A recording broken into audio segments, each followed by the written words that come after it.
are you guys doing on the creative side to attract those local candidates? Yeah, so a lot of the community spaces work very well for us. So whether that's kind of a Slack community group, or whether that's like a meetup, or whether that's specific like startup spaces, those really work well for us.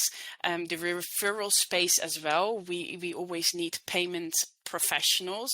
They're not that many across the world, so it's already a small community you're hitting. So that works well for us as well. I think some of the traditional parts as well, like hardcore job boards in particular countries, and we know now which job boards work and which don't, and they actually really work for us. We don't have to do a lot of hard work for that.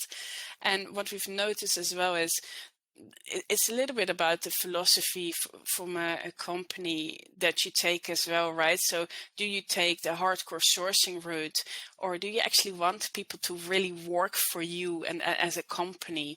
And to be honest, from a paymentology perspective, we really noticed that, direct applications work a lot better.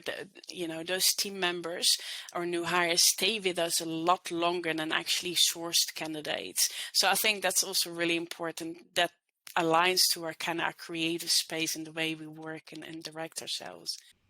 Yep, that makes a lot of sense. I think, companies are seeing that on the go-to-market side as well, as it's not all about now the cold prospecting and sourcing and reaching out to folks. And you obviously have to have some of that motion stood up within the business.